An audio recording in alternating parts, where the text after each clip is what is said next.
we lost 400 years of our identity through the transatlantic slave trade, right? In Africa, they preserve our brothers and sisters, the culture, the tribe, the history, the language.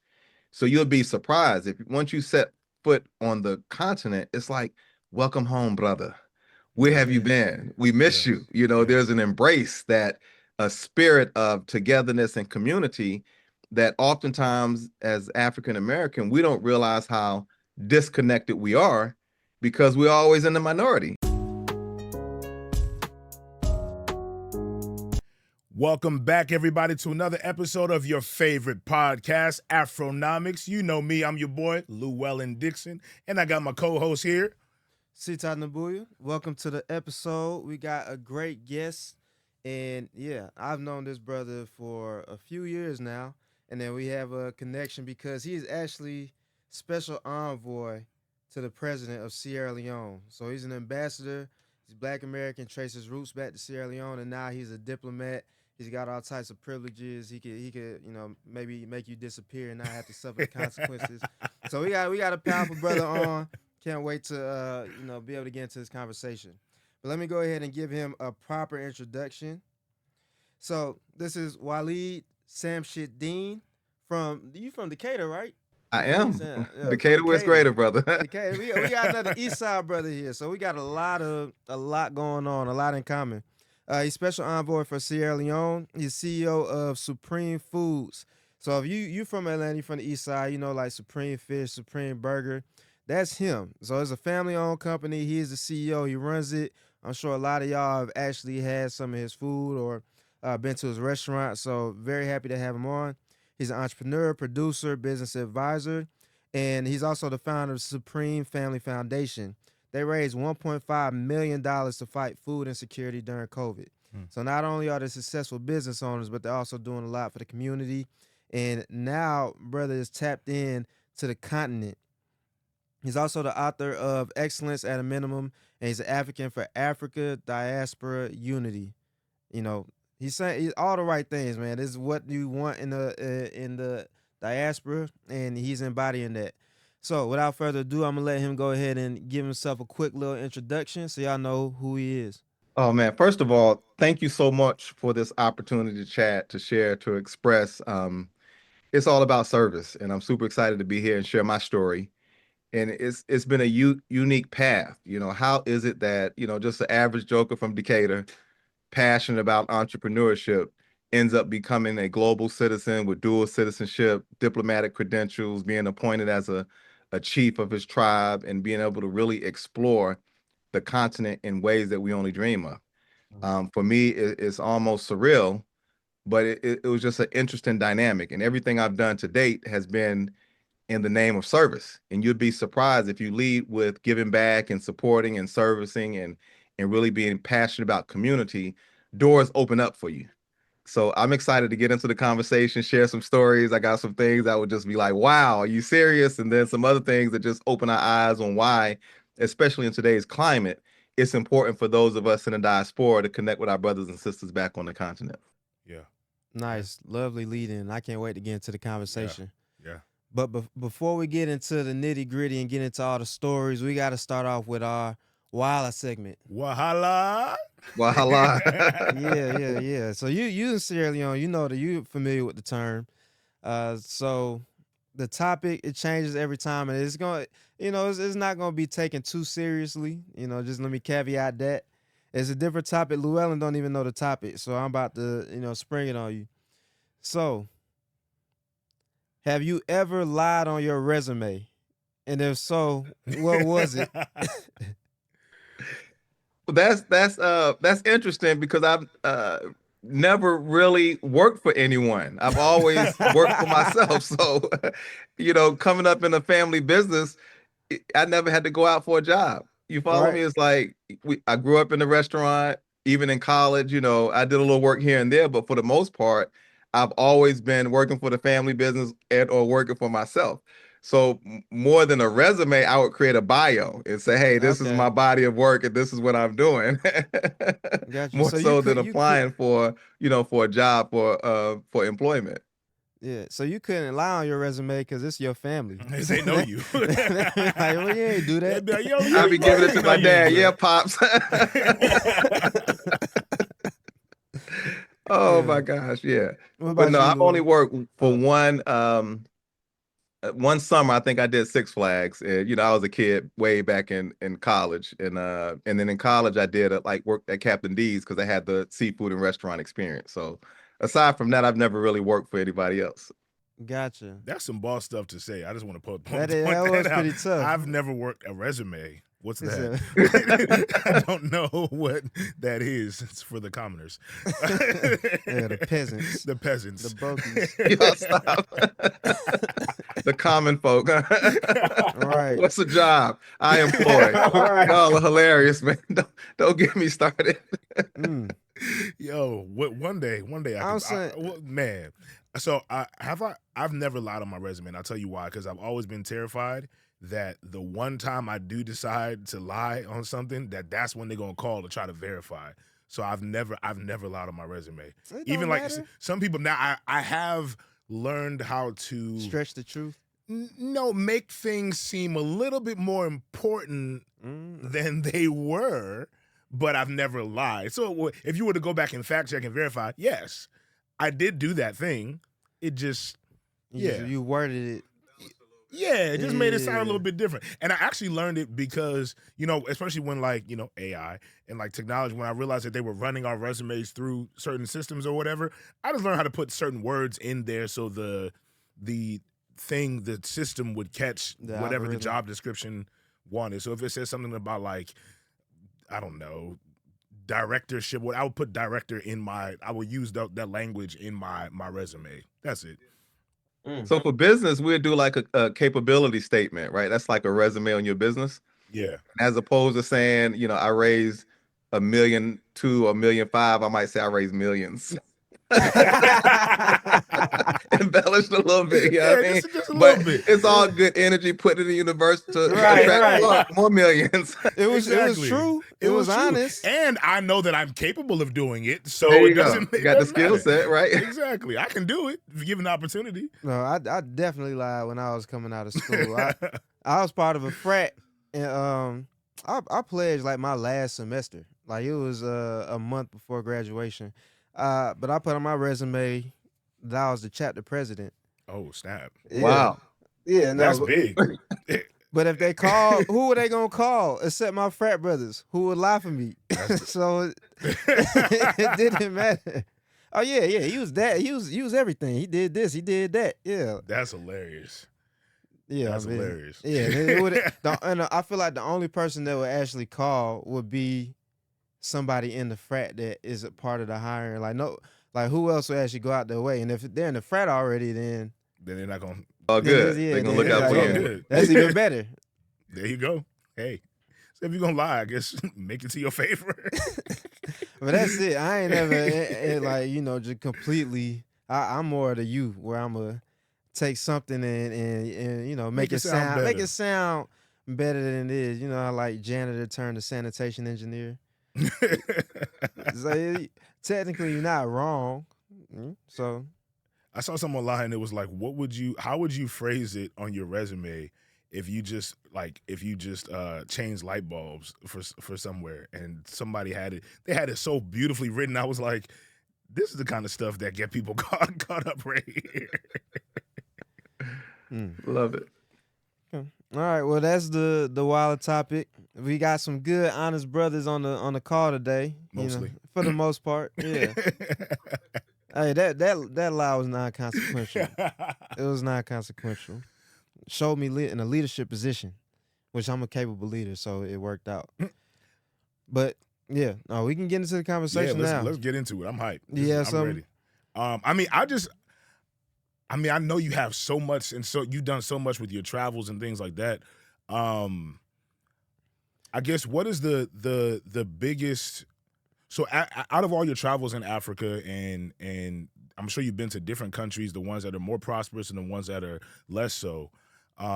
What are some of like the biggest connections that you've seen that we could use, like, even as a people, to make us better? Like, how could the smaller ones, the less prosperous ones, learn from the larger ones? And yeah, what are your thoughts on that? Well, that's an interesting way to frame it. Oftentimes, as Americans, we travel with a sense of arrogance. Like, we use the optic of America. Like, how's your development? How's your infrastructure? How's your internet? Is your power going out? What kind of service? What's the food? Like, we always looking Yeah. at um, luxury more than anything else because it's for vacation more so than cultural exchange. But the more you travel, you see different levels of peace, prosperity, happiness, Mm, even in poverty. You see kids laughing and playing and yeah. what little they have. With me now traveling over 40 countries, it's not always about the luxury that that country offers. It could be the natural beauty of the lake or the desert or the forest or the animals. You're looking for other things that brings beauty. When it comes to the reciprocal in that relationship, we lost 400 years of our identity through the transatlantic slave trade, right? In Africa, they preserve our brothers and sisters, the culture, the tribe, the history, the language. So you'll be surprised if once you set foot on the continent, it's like, welcome home, brother. Where have you Yeah. been? We miss you. Yes. Yes. There's an embrace, that a spirit of togetherness and community that oftentimes as African American, we don't realize how disconnected we are because we're always in the minority until you get off the plane and everything is black, blackety black, black. It's the Yep. black Yeah. billboards, black TV, black government, black businesses, black corporate, black in the village. You're literally surrounded by black excellence. So it's more about appreciating the culture, getting into the village, into the people, and looking at it from a global citizen perspective as Mm, opposed to just an American, so that that exchange can take place, whether it's language, whether it's history, whether it's culture, whether it's music, whether it's food. You're open to the possibilities of being with your brothers and sisters, not just in a five-star restaurant, sitting on a rooftop, having a Sprite, because I don't drink, but you got to be able to appreciate both sides of that equation. So for me, it's about what can be received in service, not so much as what the expectation is as an American. Gotcha. And actually, with that whole connection and the 400 years lost, you have a very special, unique situation where you're a Black American. Like you don't really have a direct tie. At least you didn't grow up with one. But you trace your roots back to Sierra Leone, correct? That's correct. And then went and took it a step further, not just found out where you're from, but went and connected with the government as an experienced, successful businessman and ended up becoming a diplomat. Explain just that whole part. Like, how'd you go from 0 to 100? Like, you Right, went right, right, from, right, right. I don't know So exactly where I'm from to where you are now. for the first time in history, you know, through science, through DNA, we can trace back our lineage to not only the country, but to the tribe that we come from.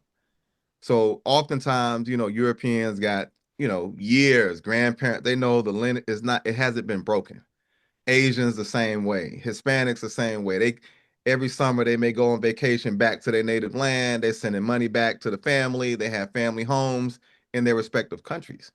But because of that disconnect, right? For us, our history was lost, our language was lost, our culture was lost, our religion, all this stuff was kind of disoriented through the 400 years or so. So through science, through DNA, we can specifically say what country we're from and what tribe we come from. So I did the African ancestry on the maternal and paternal and traced my roots back. And that was the opening chapter of how do I connect back to my lineage. And through the formal term is like a letter of expression, right? I wrote a letter to the government and said, hey, I'm African American. This is my bio, right? Not my resume.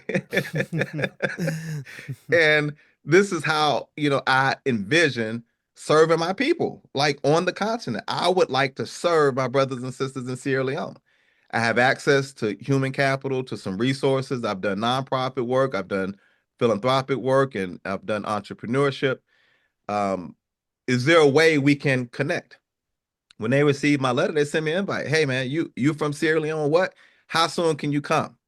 Wow. And within weeks, I had booked a flight and I was in Sierra Leone, just to see what it was like to experience the land that my lineage, my ancestors came from. And I was so well received. It didn't stop just in Freetown.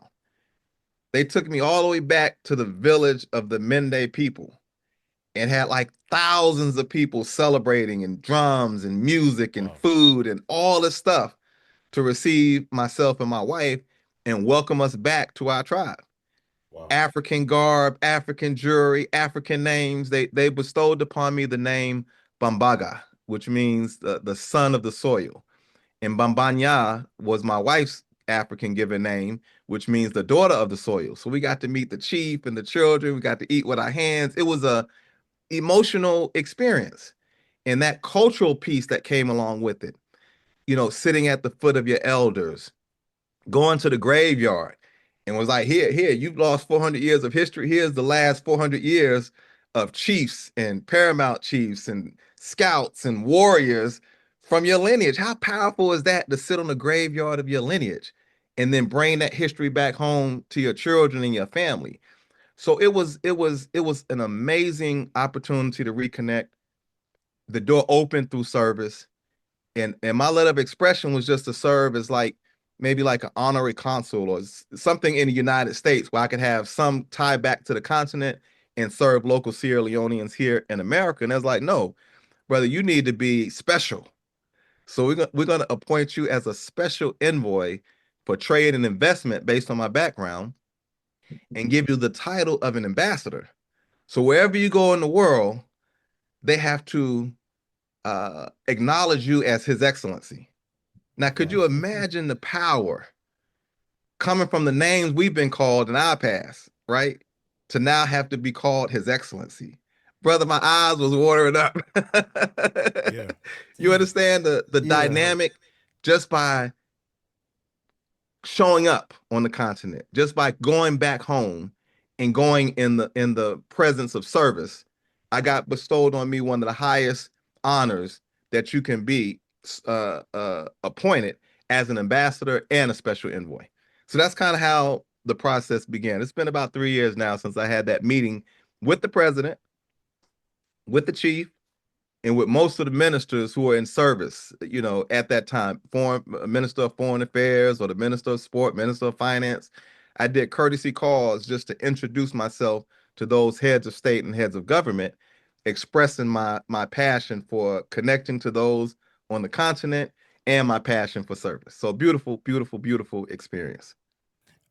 Thank you for sharing that, because like that is, we've heard different stories from different people and their experiences going back. I think this is probably the most grand experience that I've heard so far. Even for me, when I went back to Liberia for the first time, similar to what you were talking about, everything is black. I remember getting off of the plane and walking through the breezeway, I forgot what it's called, to get off the plane and seeing the advertisements, and everybody in the ad was darker than me, and I was like, "Yo, this is dope. I'm home."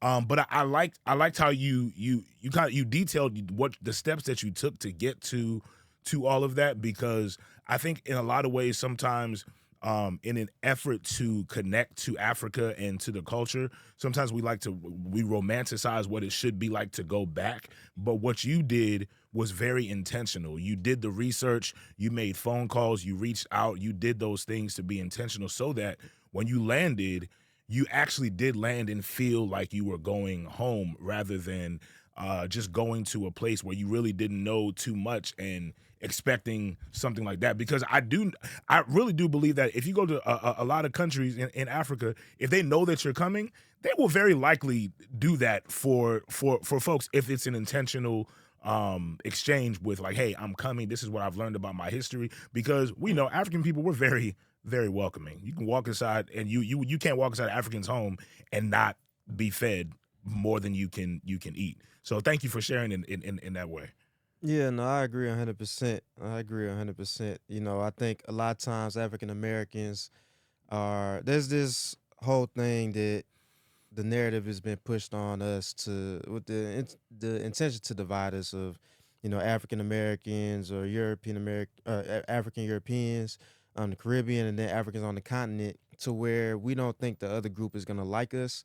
A lot of stuff on the narrative is meant to make sure we don't like each other, don't want to work with each other. So you have a lot of African Americans who may be thinking that they won't be well received. They won't be looked at with respect. They won't be appreciated by people on the continent, and it makes them fearful or reluctant to try and go back and build a bridge. But your experience shows is that the opposite. And your experience, not maybe not to that extent, but from my experience of what I've seen, they really do see everybody in diaspora as like family, like brothers and sisters. Like you go back, it's very much like welcome home, Mm-hmm. and they really have that energy. And your experience really, really embodies that. Not only to the point where you're connected, but now you actually have a position of power to bring economic change and impact to Sierra Leone. And I like, to Llewellyn's point, you went back with the intention of serving and bringing your own particular skill set. And that's the biggest thing. And I like what you said about human capital. I think a lot of times we look so much at money and actual financial power, and that's important. There's a place for it, but outside of that, human capital and human resources is something that we have in abundance that we don't value as much as we should. That's But right. the power of relationships and the power of the skills within the diaspora, within the continent, is something that can't be overlooked, and we need to make sure that we're leveraging that. So, I really like that you brought up that point. Now, what's your role as the special envoy to Sierra Leone? What does that entail? Like, what is your responsibility? What have you been tasked with doing, and how has that experience been? Well, that's it's been amazing. First of all, when you look at being American, often the times we're stuck in our borders, right? Even with technology, we may be all over the internet and seeing different things that go across the world, but from the lens of an American, it's not till you get out of the country that you say, "Oh my God, there's a different bank, outside of Bank of America." How many people are doing things with Islamic Development Bank or Chinese Import Export Bank or the Qatar Development Authority, right? There are banking institutes that fund huge development projects all over the world. Hmm. But as African Americans, we think of Wells Fargo, Bank of America, Truist. We think of what we see. Yeah. Our media. How many times are we, looking at BBC or Al Jazeera, right? We stuck on CNN or Fox, right? We look at media from an American optic, not from a global perspective. I'm on now, like, how many people know what's going on in Burkina Faso? I mean, who is following Ibrahim Traore? You know what I'm saying? Like, this is one of the most powerful black men on the planet. And every day I'm like trying to find out what has this guy done? Like, we stuck on what Trump is doing. Look at Mm-hmm. the dichotomy in that. You got this brother like just like killing the game for his people, for his country, inspiring all 54 countries on the continent. And most of us don't know who he is and what's going on or why. So the biggest part of being global, right, having these credentials and being able to move around the world is the optics change from just being an American to being a global citizen. I've been to World Economic Forums. I've been to conferences on food insecurity and hunger. I'll be in Morocco in 2 weeks dealing with the global tech conference, bringing technology and innovation and knowledge transfer and AI and all this stuff to the continent. I was in Senegal for the food conference. I was in Saudi Arabia for the world group meetings for Islamic Development Bank, just dealing with finance. You got 4,000 people in banking and no African Americans. Like, I'm the only one in the whole conference, right? And it's such an anomaly that people start wondering, who is this African American? Why is he here? And let me meet with him. Yeah. Because they have questions, right? They want to know, how do we let those who oppressed us educate us, right? How profound is that? How do you let those who oppressed you give you medical service and medical treatment? We're your new institutions of higher learning, right? Um, are all African American women like what we see on Housewives? Mm-hmm. It's so many dynamics Sheesh. that come out of just showing up and being the anomaly because people want our voice. They want to hear of our experience. So you get access. I was in the meeting in Saudi Arabia and they raised $1 billion in 20 minutes. And it Excuse me? was so profound. Like, Wait, say that one more time. You can't. You just gonna skate you past can't just that? skate. Wait, wait. You got to say that again. yeah, I was in Saudi Arabia at the Islamic Development Bank. They had a conference, 4,000 or so bankers, right? They had a special press conference, and in that conference, it was led by the Bill and Melinda Gates Foundation. And the president stood up and was like, "Look, I'll pledge $100 million in support of, solving Africa's problems." Like, not just 100 million just rolled off his tongue so easy, right? And we're sitting in like the United Nations. You got your headphones, everybody's interpreting, and everybody's getting excited. And then right after that, the Qatar and then he said, and if anyone wants to raise that, I'll match it dollar for dollar, right? So not only am I going to pledge 100 million, but if somebody want to pledge more, I'll match that too. So young guy from the Qatar, he's like, oh, I'll pledge 150 million, in support of Africa, solving Africa's problems, right? So that was 150 million rolled off this guy's tongue like it was nothing. I'm so inspired. I'm sitting there like, I want to raise my hand, but I don't have no $150 million to pledge, right? Yeah. So then this was a sister, right? She stood up and was like, I'll do 250 million because Africans should solve Africa's problems. Brother, I jumped out of my seat. I started clapping, and this was like normal. So like in the matter of 10 or 15 minutes, you had 100, you had a 150, you had 250.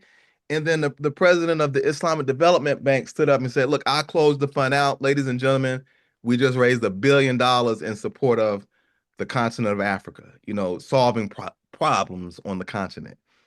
Now, where in America do you see that happening?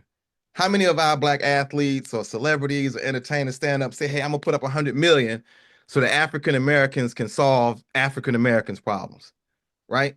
What if you had, these black billionaires fund like what Tony Alumelu is doing in Nigeria? He put up 100 million to create African entrepreneurs from all 54 nations on the continent. What would that do to empower us as a people if we had those type of resources developing young African Americans, young Africans in the diaspora for entrepreneurship, for academia, for business, for politics? We'll change the world. So I'm sitting there, and because of my credentials, I was able to meet with each one of those.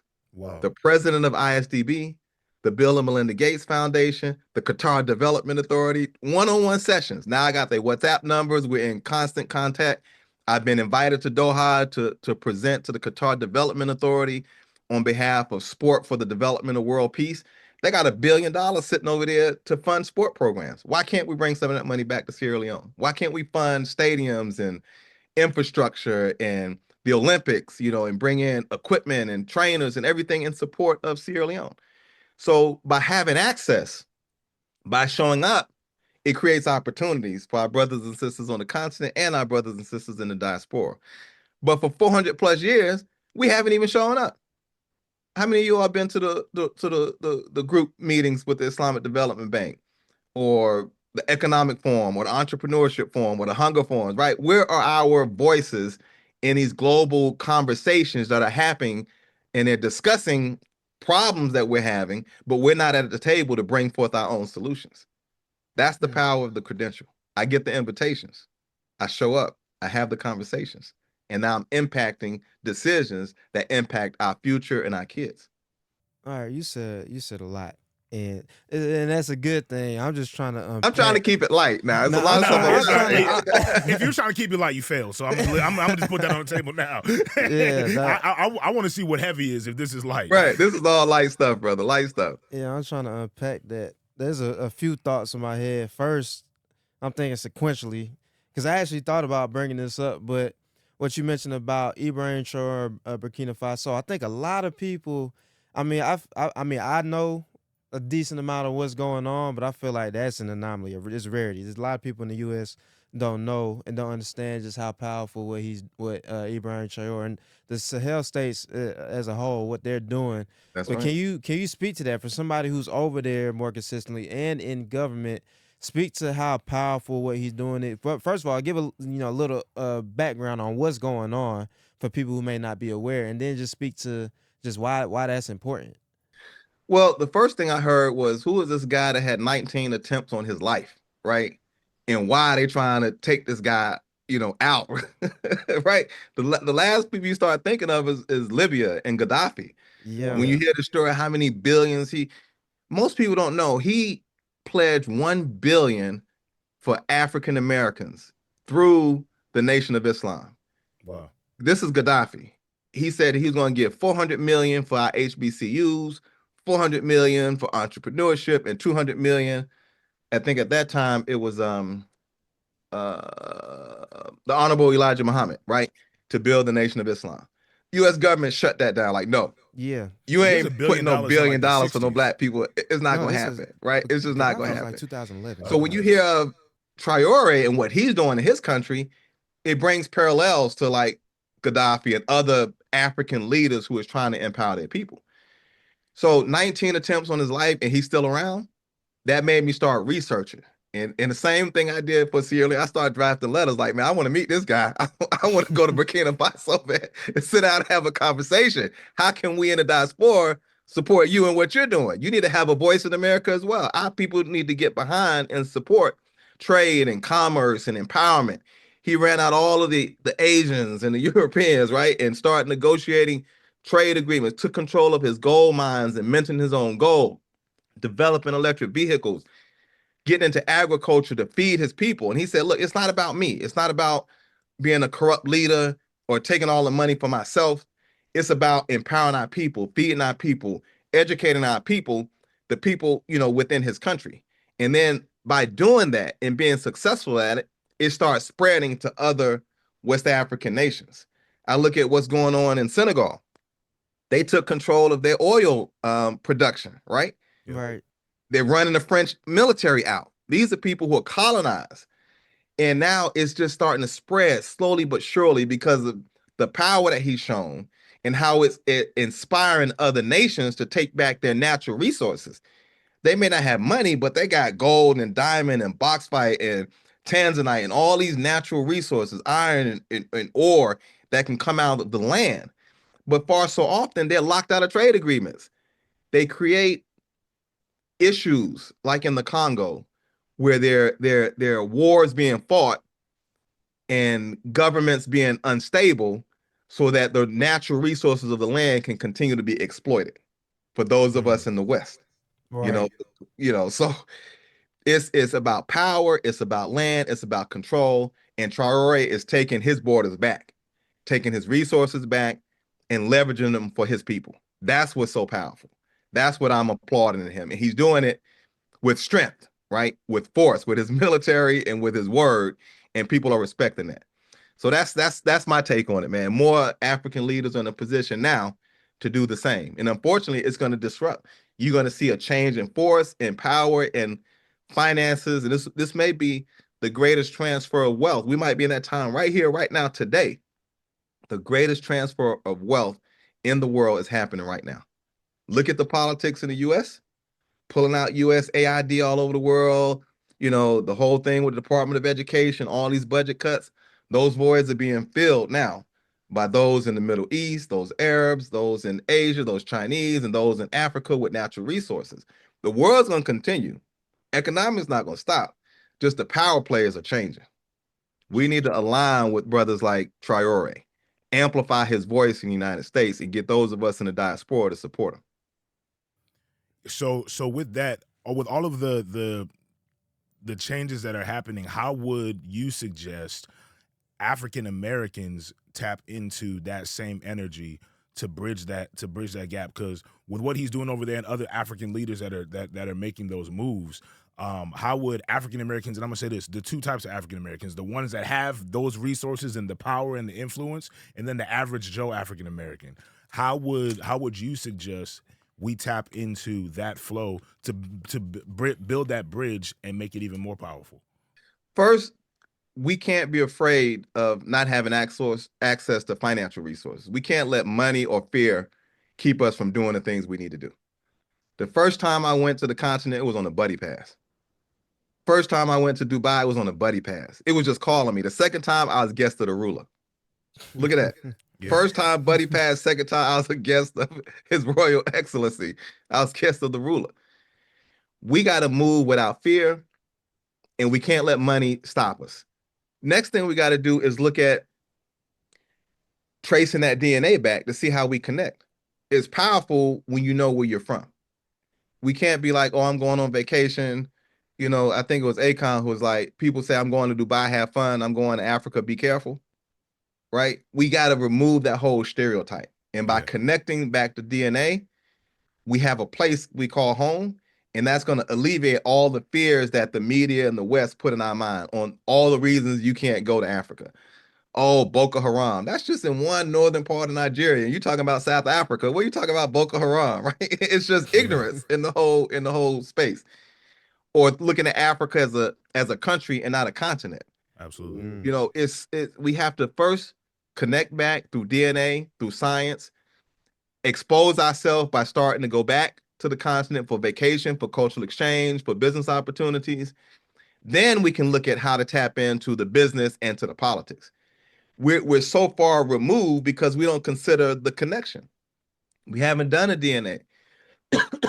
Excuse me. I shared with Dr. Page of African Ancestry. I said, every student that goes to college, just make it part of the application process.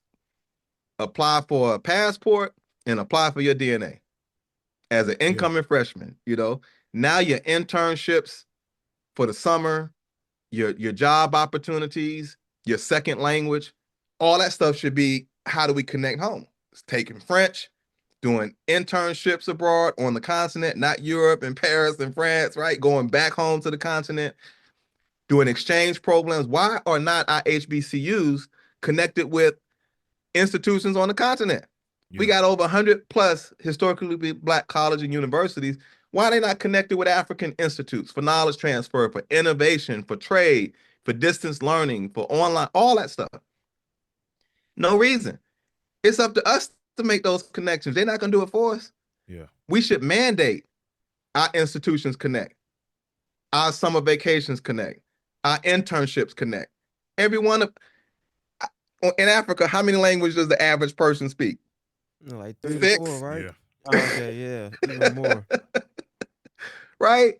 Yeah. We barely speaking English. They got English, French, Arabic, Wolof, you know, all the native tongues and everything else, right? When you show up on the continent, they may say hello in 5 different languages. When you don't respond, they're like, "Oh, America, America, hello, my brother." Yeah, exactly. Right? Because it's arrogance and it's ignorance. And when you combine those two, you got a problem. We got to break all the stuff we've learned and open up our palette for new possibilities. And I think it's something else you said earlier that makes that culture exchange and going back is so important is a lot of times the perception that people abroad have of Black Americans and African Americans is driven by the media that is incredibly negative and by design. So like you mentioned, you in those rumors like, oh, all Black women like the women on Real Housewives. If that's your perception of Black women or Black American women, like that is an incredibly arrogant and very narrow description of what. Hey, what's up? Coming to say hello. Daddy's doing the taping right now, baby. She want to make a guest appearance. Go with your brother, okay? No, it's not ready yet. Oh, I'm sorry, I got my little one here. You good? Okay, You good? let's continue. Yeah. So, you know, explain that. Like, how is that? Is that something that's common, where you go and meet people? You might be the first of very few African Americans they've actually met, and they've kind of stereotyped you that way, or came up with those. Like, go through that a little bit. Well, yeah. First of all, most people see African Americans as what they see on TV. Mm. That is their perception. We're going to be athletes or we're going to be entertainers. It wasn't until President Obama took office that they said, "Oh, wait a minute. You can have intelligent Black African Americans, you know, that can do business and do politics."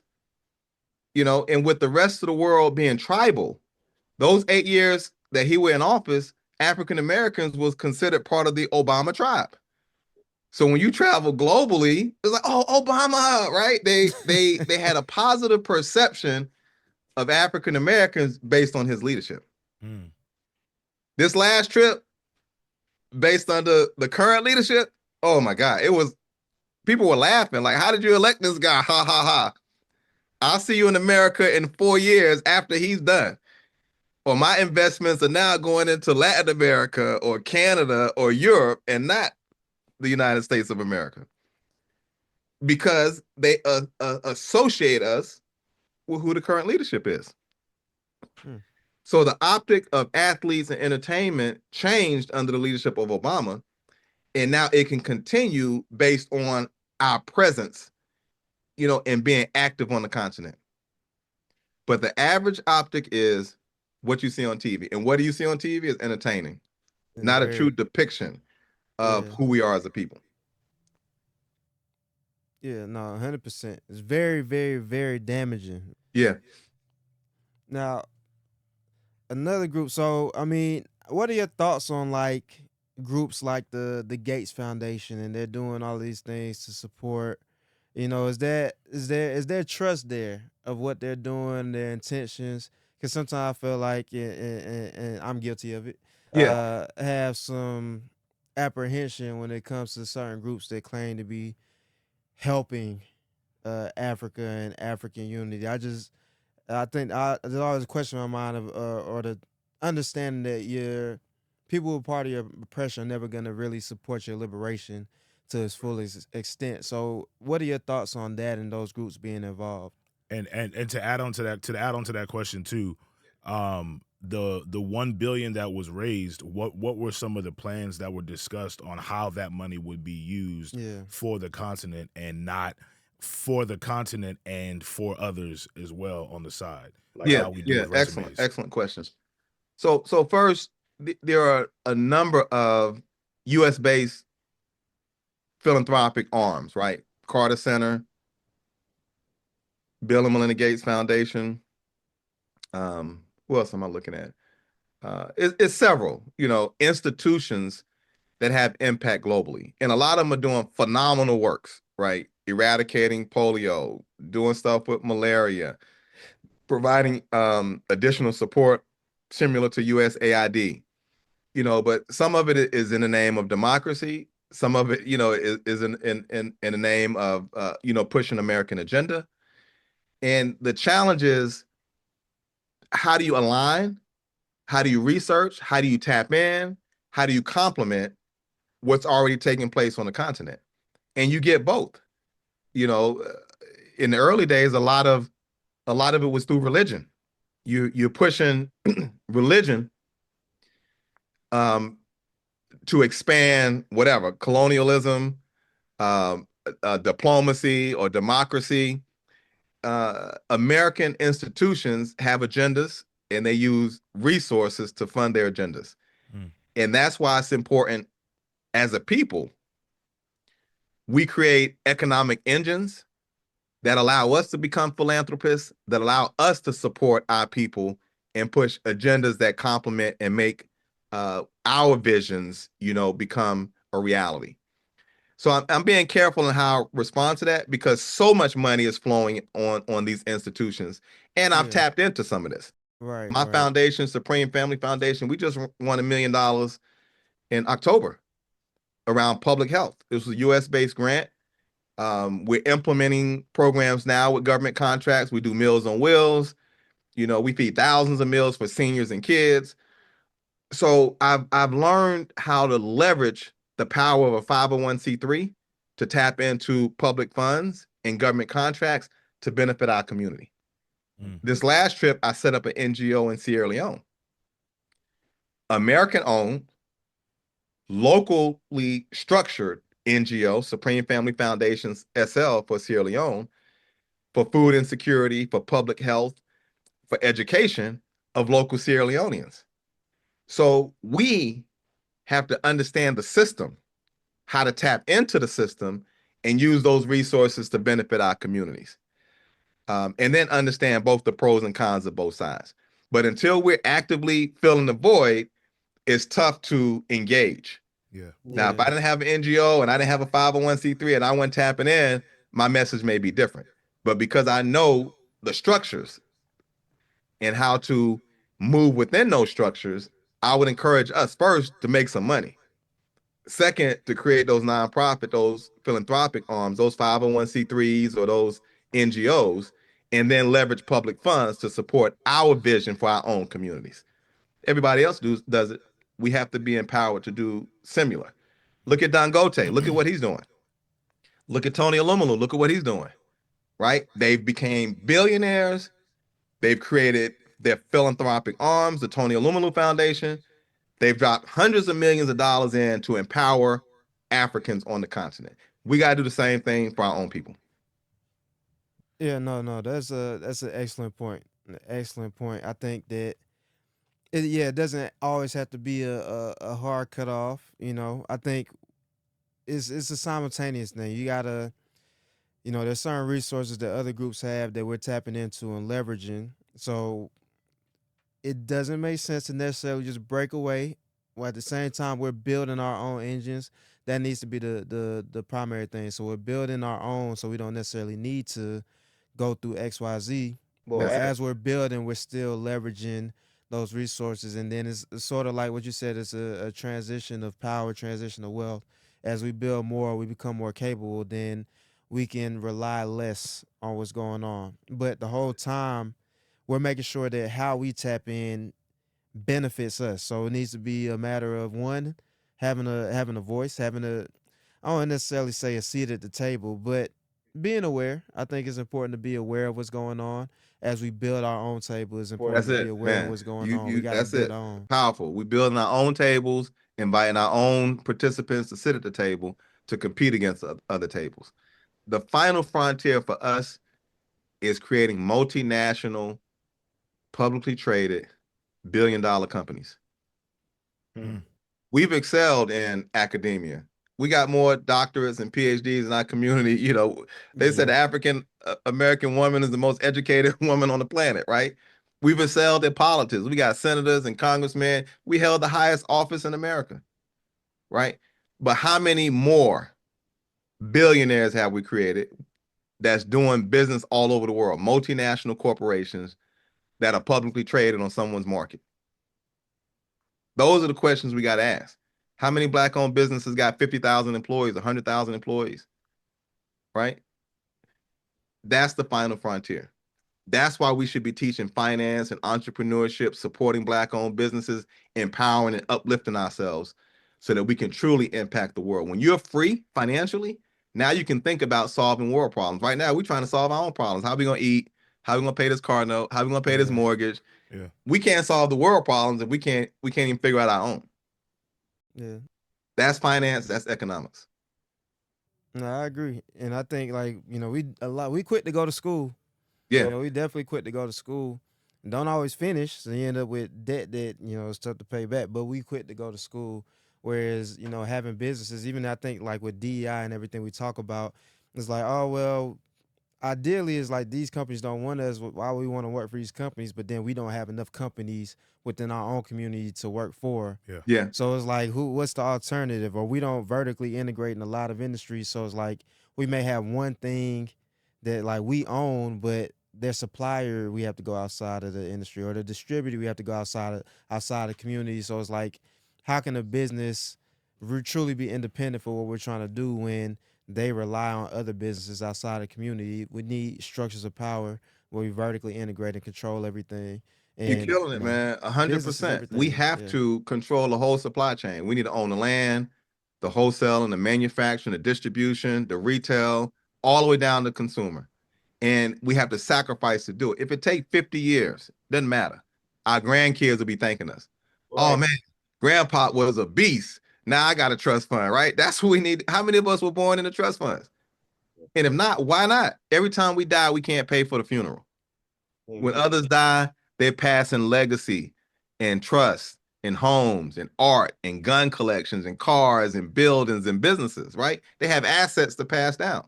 Yeah. Why can't we cover the daggone coffin to bury our loved ones? These are real issues for our people. We have to take that sacrifice, take that leap of faith into entrepreneurship, take that lifetime to build it, and have something to pass down to our kids. It's not even a option. Like, it's good to have a job, but have a hustle too. Have a job and an LLC. And then eventually that LLC will replace your job, and then you can have an LLC and a 501c3. And then you're making money by working. You're making money by having other people's to work for you. That's entrepreneurship. And you're making money by having your money work for you as well. You're utilizing 3 different ways to get rich, not just working. We got to change our mindset. It's cool to be a millionaire, right? Well, how cool is it to be a billionaire? Right? We did a whole nother level of swag or boss moves. And it's not just for athletes and entertainers. It's for everybody sitting in that room over there. There's nothing stopping us to becoming a multimillionaire or a billionaire. Absolutely nothing, especially with the ties we now have on the continent. In Sierra Leone, we could do whatever we want. You can go into construction, restaurant, real estate, hotel, mining, whatever it is you want to do. And I guarantee you it's $1 billion sitting in that ground for you to succeed. We just got to go over there and do the work. It's nothing stopping us. The flights ain't even that expensive. I think it was $1,200 round trip. It wasn't a buddy pass this time, but I flew into Guinea and took Sea Coach over. And I was there. Set up my company, set up my bank accounts, went to the gold mines, got my dual citizenship, brought my wife with us. We did everything we needed to do in about 10 days, came on back. But now, especially what's going on, is no reason we shouldn't be intercontinental. What is it to have a house on the continent and a house in the US? Everybody else doing it. Why can't we? Our example of a man should not be what European men do. Yeah. That's a great point. Are we defining man by taking a company public, doing an IPO? Are we defining man by having homes all over the world? Right? We can make our own definition of what a man is for us. We can have a home in our village, a home in Freetown, a home in Atlanta. That's our definition. We free. We can have our own plane and get a pilot's license and move our family at will. Fact. Right? We just got to expand our mind and our vision to conceive it. Hey, it's out there now. I'm going to get it. I'm a man just like you are. There's nothing stopping me from having the same thing or more than you got. It's a competition for all that's good. I want the best in this world for my family, for my community, for my brothers and sisters in Sierra Leone, and I want the best in the hereafter. And I'm not going to stop till I get it. Why can't I have it right now? You got it? I can have it. You want to go to Mars? I can go to Mars too. There you go. There you go. Yeah, no, we about close to out of time, so we're about to wrap up. Yeah. Did you have any other questions? I was just gonna. Yeah. You're talking about that $1 billion though. Look, one fund that we got to tap into is the Sport for the Development of World Peace. I'm gonna drop this stuff in WhatsApp so we can look at it. And then the fund they raised in Saudi, that's another $1 billion fund for solving problems on the continent. I'm gonna send that to you as well. Then we got to go to the Islamic Development Bank. They got $1 billion sitting over there too for development projects, roads, bridges, cybersecurity, agriculture, aquaculture. Really, it's whatever you want to do in whatever industry you want to do it. Let's just do it on the continent. Let's create some jobs, create some opportunities, create some millionaires, and then have a blog about how many millions we've invested back on the continent. All right. Yeah, we could do this all day. And we'll get those follow-ups, everything in WhatsApp. We'll put it in the show notes so people can tap in. But yeah, let's schedule another one when I'm in Morocco, and we'll do something on technology. I'm launching a cybersecurity company. Sierra Leone just got earmarked $50 million for cyber, so I set up a company to do some cybersecurity on the continent, and we're about to lock that in. And then I'm gonna do some stuff in Senegal. So let's keep this going, man, and do some stuff live. While we on the continent. The idea of that. Well, we got one more final question that Cito likes to ask all of our guests at the end of the interview. Yeah. You've been to 40+ countries, a lot of them in Africa. For somebody who's their first trip going to Africa, what's one thing they should experience? One place they should go to. One, if it's a food or experience, just what would be your recommendation? That's a loaded question. First of all, the food is amazing because it's seasoned to our palate, right? You go on the continent, you're gonna get some Say jollof that. rice, right? You're gonna get some fresh seafood right off the ocean, and some pepe sauce and some tangawizi, stuff that anything with wheezy on the end of it, it's made for us, right? So any of the food I think is going to be amazing as part of the experience. Every country has a unique flavor and a unique culture. East Africa, Zanzibar was awesome. Kenya, Nairobi, Tanzania, Ethiopia. It's not about, again, the five-star experience. It's about going to the market, going to the village, being with the people, Yeah. absorbing and celebrating the differences so that you're feeding your soul more so than your appetite. I think and I think some of the best places to do that is on the continent anywhere. It doesn't matter. I've been to the diamond mines in Botswana, to, Mandela's home in South Africa. All the experience are uniquely different. I can't say which one was better than the other, but just do it. Yes. So many of us have never even been to the continent. Just go and immerse and experience so that you can come back and feel truly woke and truly empowered and truly on a mission to change the condition of our people in the United States and benefit our brothers and sisters on the continent. Man, well, His Yeah. Excellency, Right. Ambassador Waleed Shamsid-Deen, I want to make sure I put all respect on your name. Thank you so much for joining us today. My pleasure. Definitely looking forward to the next conversation we get to have, and you just consistently bringing knowledge to us, man. Greatly appreciate it. Afronomics fam, that's another episode with His Excellency. If you see him in the street, please make sure you call him His Excellency. Put some respect on this man's name. Go check out Supreme Fish if you're in Atlanta. Until next time, Afronomics, like, share, subscribe, tell your family, your friends, everybody you know, spread the word. Africa going up. Afronomics out, fam. Peace. Peace. Thank you very much. I appreciate it.